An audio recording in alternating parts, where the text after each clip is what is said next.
els articles del reporter de la República del Cap de Creus.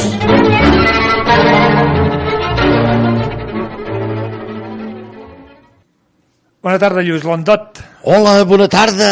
Entro després de la sintònia d'aquesta ràdio.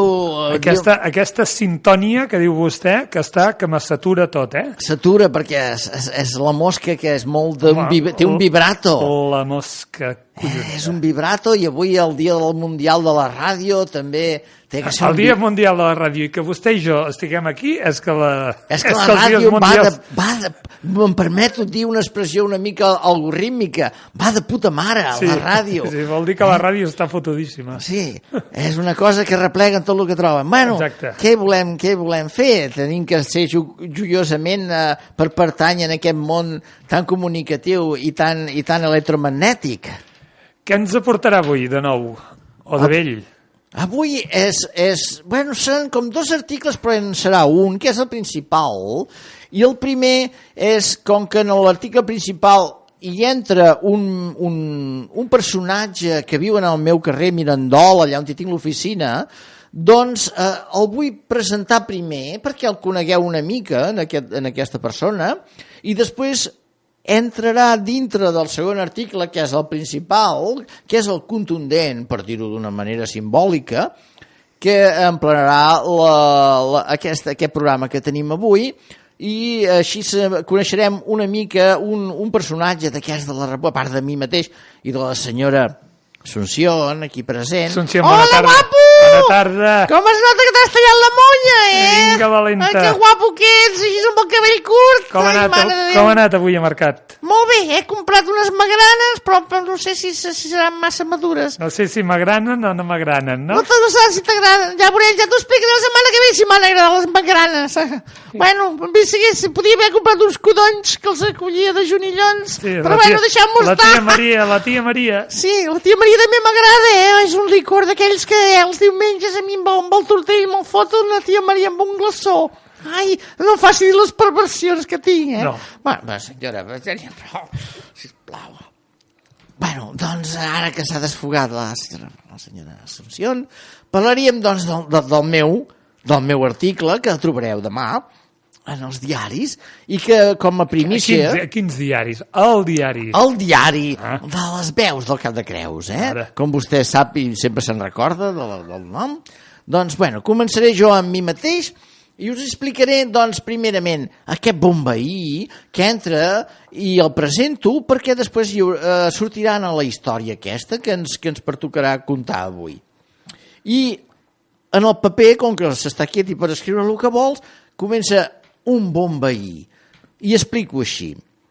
Abans d'entrar a la història principal, primer voldria parlar-vos d'un meu veí que viu a la casa del cap del carrer Mirandola, on hi tinc l'oficina. És un vell mariner que es diu Pere Maltràngol, però que tothom coneix com Pere Potera. Dies enrere, en Pere es va entrebancar amb una de les andròmines que té escampades pel jardí i es va fer mal al peu. Jo, al tenir que passar cada dia per davant de casa seu, em vaig oferir per fer-li els encàrrecs que li convinguessin. Així que en aquests dies vam tenir temps de xerrar i de passar l'estona junts. Per tal que us feu una idea de com és en Pere, us contaré un diàleg privat que vam mantenir dies després.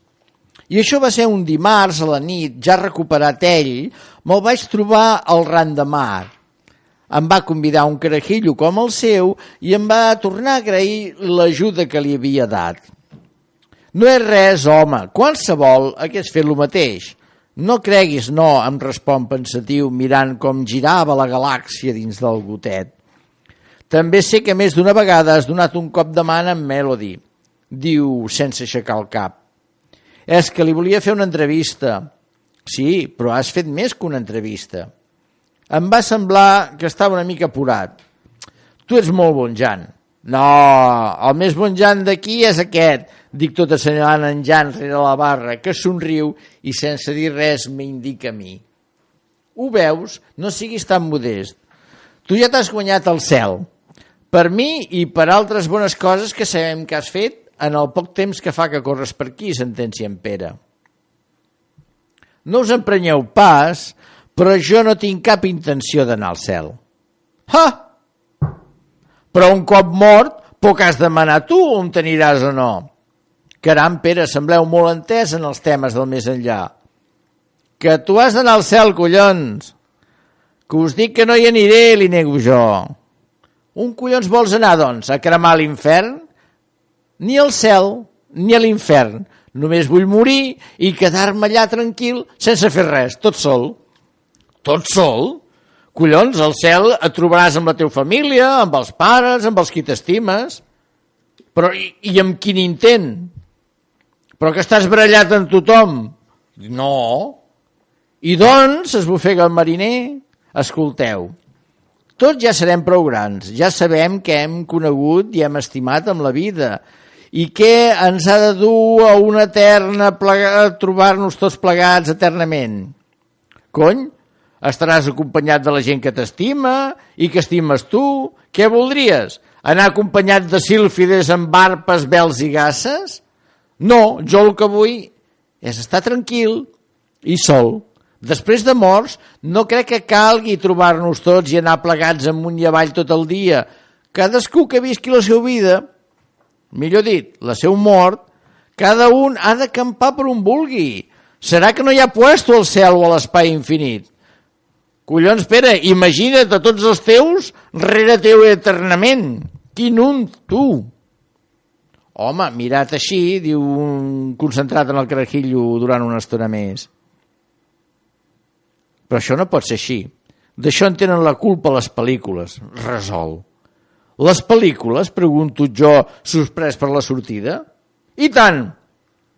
L'altre dia, màlit siga, em vaig quedar a veure en una de morts vivents i de pareguts que em va fer tenir tot de mals somnis. Tots plegats anaven a pilots. Cap on corria un, corrien tots. I els que eren com fantasmes també sortien tots en colla. S'apareixien aquí, s'apareixien allà, però sempre tots junts. Aquí et dono la raó, tu. No és infinit el cel i l'ultramón? Doncs que s'aparegui cadascú pel seu compte, que corri l'aire, collons, s'engresca ell. Però, home, si tu mateix ho dius, són pel·lícules. Si fessin sortir els actors molt escampats, no sortirien pas tots a la foto, li suggereixo jo seguir-hi la veta mitja en broma. Res, el que jo et digui, la culpa de tot això és del cine. Poc en diu res el capellà de que al cel tinguem que anar tots tot el dia de la mà. Bé que cadascú podrà acampar per on vulgui, aventura en Pere una mica escamat. Ja us ho dic jo, que sou entès en temes eclesiàstics. Jo? Però si jo no hi crec en aquestes bestieses. I doncs, vos no anireu al cel quan us moriu, li pregunto? Jo ni al cel ni a l'infern. Estàs carregat de punyetes, tu. Ho veu? És el mateix que dic jo. Sí, home, ja t'entenc. Dic jo satisfet, acabar amb el carajillo. Remuga en Pere, no gaire convençut. Però tu aniràs al cel, sentència. Bé, no va ser pas qüestió de discutir més amb en Pere.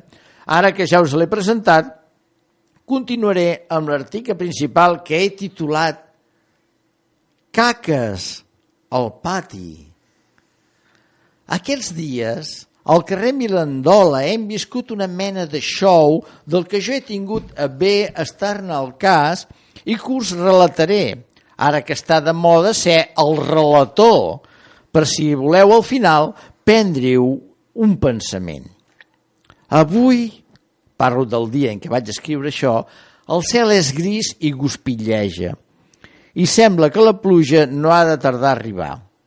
Les cases veïnes de més avall, una mena d'adossades de l'època, tenen uns generosos patis al davant on l'herba creix i espera la ruixada que pugui caure. Són un tros sense tancar a peu pla. La primera casa en pujant, la del meu amic Pere Potera, del que ja us he parlat ara abans, fa un moment, té el pati com sempre, l'herba massa alta, les 4 flors que hi sobreviuen ja salvatjades, lluiten per treure el nas entre matolls, blets i fonolls. En un costat, encara s'hi amunteguen els trastos vells, estris de pesca, del llagut fet malbé per la intempèrie. Ben bé que sembla un pati abandonat, però no ho està. I així ho va entendre de seguida una parella que passejava amb el gos deslligat i que va tenir la idea de fer-lo anar a cagar per aquell erm. En Pere va sortir del no-res fins al pas de la porta i cridant amb aquella veu que té, cagant-se en el gos, en els amos, en els seus familiars propers i llunyans i amenaçant-los en rebillar-los i per les costelles qualsevol tauló o ferro rovellat dels que té per allà a mà, els hi va fer entendre als amos i bèsties que havien tingut una mala pensada i encara corren camí avall, que jo me'ls vaig trobar. A la casa Bessona, de més amunt, fa unes setmanes que s'ha instal·lat una família que ha vingut de Barcelona, tot buscant la pau i la tranquil·litat d'un petit poble costaner. Es veu que són gent moderna i educada, cultivada i de bé. Així m'ho va explicar en Jan del Randamar dies enrere mentre es feia el tallat. Al contrari que en Pere Potera, ells tenen el pati del davant ben cuidat, l'herba retallada, alguns testos de flors posats amb gust, tot net i polit. L'altre dia, al pujar cap a l'oficina, vaig veure que al vell mig del pati dels barcelonins una tifa de gos de pam i mig. Escolteu, em va saber greu. Al baixar, cap al tard, em vaig creuar amb un senyor de mitjana edat amb un gos solt, que aquí diríem suelto. Tot passant per davant de la casa dels veïns d'en Pere, vaig poder veure, atònit, una segona cagarada. Quina emprenyada no agafarien els de Barcelona quan tornessin a casa i es trobessin aquells dos regals. A l'endemà, al pujar cap a l'oficina, vaig mirar dins del pati buscant les dues merdegades. Però quina sorpresa! Al costat de cada merda hi havien clavat un bastonet de mig metre amb una bandereta vermella. Quina manera més subtil i delicada de recriminar una malifeta i avergonyir els responsables, vaig pensar. Al plegar, a la tarda, ja hi havia una tercera cagarada. L'endemà, al pujar, també hi havia una tercera bandereta.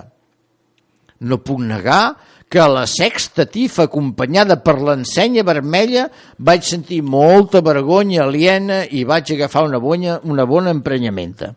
Quina mala sort que aquella pobra gent durant tota la setmana no fossin a casa en tot el dia. Em podreu titllar de tafaner, però el dissabte vaig pujar a l'oficina expressament per poder veure, si tenia l'oportunitat, com la família es defensava al seu pati de tota aquella munió d'immisericòrdies de facadors. Ja a prop se sentia un murmuri de veus i un riure fugat. En arribar-hi vaig quedar parat. Hi havia 7 o 8 persones dins del pati fent-se fotos al costat de les flaones i de les banderetes. Al final, alguns feien cagar el gos allà, suposo jo, amb l'intenció d'augmentar aquella curiosa iniciativa. Lluny de vergonyir els malfactors, encara els encoratjava per portar-hi amics col·laboradors en emmerdar. El diumenge al matí, impossible de no arribar-m'hi. Allà, el número de defecacions ja superava el de les banderetes. Es veu que els de la casa s'havien rendit davant l'esdeveniment creat. Es veu que aquí no hi entenem de gaire d'aquestes coses així artístiques. Mira, no se'ls veia ni per forat ni per finestra. Només gent fent-se fotos i comentant la jugada donaven vida al pati dels veïns d'en Pere Potera. El dilluns al matí, al passar per davant, ja no hi havia rastre ni de tifes ni de banderetes. El jardí dels de Barcelona lluïa net i polit. De moment, vaig pensar jo, i vaig recordar el que sempre deia el meu veí, quan un tonto s'agarra una reja, o la arranca o ahí la deja. I és que el pati d'en Pere, però, restava igual de descuidat. Com sempre, no s'hi havia mogut ni un trasto ni un bri d'herba. Semblava abandonat, però no ho estava. En els dies que venen, a Catalunya, molts maleducats i sinvergüences pocavergonyes intentaran cagar-se al nostre pati. Els hi podem recriminar educadament les malifetes i posar banderetes per assenyalar les seues canallades, porcades i infàmies. Però hem de tenir en compte que els cervells ultracavernosos i regressius no hi entenen res de retrets artístics i creatius. Poder, en algun moment, caldrà fer com en Pere Maltràngol. Caldrà fer-los i saber que som a casa i que defensarem el nostre pati. Carai. Ai, que maco! Ja li diré a en Pere, però que ho sabia que havies tingut tots aquests problemes. Quina metàfora del procés. O del moment del procés. Del procés, potser sí, és que ho vaig veure així. Va ser una mica que em va venir mental, sap, amb el tragí de les cagrades, de les banderetes, i que ningú els hi fotia cas. Doncs mira, vaig pensar, oi... Vostè últimament m'està sorprenent, eh? Sí, oi, espero que sigui per bé. Això que sembla mig boig, però s'hi fa. No, sí, és veritat. Oi, no em voldria pas sorprendre amb altres temes que no fessin de bogeria, eh? No, voldria pas que... No, és molt bona metàfora les merderades, les cagarades i les banderetes i el defensar el pati. El pati s'ha de defensar un dia o altre. Sí, perquè si no ho portem clar. No voldríem pas que se'ns hi caiguessin. Molt bé, Lluís Landot. Bueno, quedem així. Una vegada més, molt bé. Gràcies. El seu alè alentós m'aliena molt. Gràcies. A mi, pensi que qualsevol que ve aquí i parla i així jo no tinc que parlar, ja em té content, vull dir, tampoc... Bueno, tampoc s'ha de fer gaire cosa. No.